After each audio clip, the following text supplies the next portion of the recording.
এই মেয়েটাকে হয়তো আপনারা অনেকেই চেনেন কিংবা অনেকে চেনেন না, তবে ইদানিং করে লক্ষ্য করে দেখেছেন টিভি চ্যানেলে এই মেয়েটাকে প্রায়শ দেখা যাচ্ছে এবং মমতা বন্দ্যোপাধ্যায় ছায়াসঙ্গী হিসাবে এই মেয়েটাই কিন্তু মমতা বন্দ্যোপাধ্যায়ের সঙ্গে সর্বদাই থাকছে। আজকে প্রতিবেদনের মাধ্যমে এই মেয়েটার সম্পূর্ণ পরিচয় আপনাদের সামনে তুলে ধরবো এবং আজকে প্রতিবেদনের মাধ্যমে আমি এটাও বুঝিয়ে বলতে চেষ্টা করব আশুতোষ কলেজে গতকালকে এই মেয়েটাকে কেন একদল ছাত্র ডিম ছুঁড়েছে। চলুন সবার প্রথমে বলে এই মেয়েটার পরিচয় কি রয়েছে।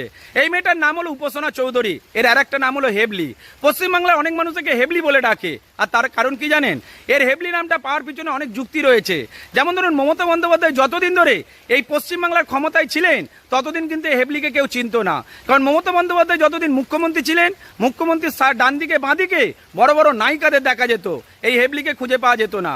কিন্তু যেদিন থেকে মমতা বন্দ্যোপাধ্যায় কুকুরের দশা শুরু হয়েছে সেদিন থেকে কিন্তু এই হেবলি মমতা বন্দ্যোপাধ্যায় ছায়াসঙ্গী হয়েছে, সেদিন থেকেই হেবলির জন্ম হয়েছে।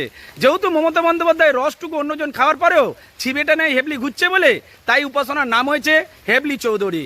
তবে এবার বলি কেন তাকে আশুতোষ কলেজে ডিম ছুঁড়ে মারা হয়েছে। কারণ আপনারা প্রত্যেকেই জানেন যে এই পশ্চিমবাংলার বুকে তৃণমূল কংগ্রেস নামটা হলো সবচেয়ে বড় ঘেন্নার নাম। আপনি চুরি করেছেন না ডাকাতি করেছেন এটা বড় কথা নয়, আপনি তৃণমূলের সঙ্গে যুক্ত ছিলেন মানে আপনাকে চোর বলেই সাব্যস্ত করা হবে। কারণ যে চুরি করে আর যে চোরকে সঙ্গ দেয় তারা তো একই অপরাধী।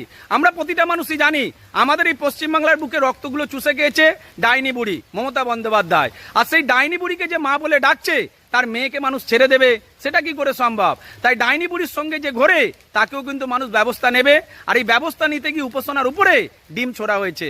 তাই উপাসনার উদ্দেশ্যে শুধু এটাই বলবো, আপনি চোর না সাধু এটা আপনার পরিচয় নয়। আপনি হেবলি হয়ে সারা জীবন ধরে মমতা বন্দ্যোপাধ্যায়ের সঙ্গে থেকেই আপনি আপনার জীবনটাকে শেষ করে ফেলছেন, আর এর জন্য মানুষ আপনাকে ডিম ছুড়ছে। এটাই সত্যি।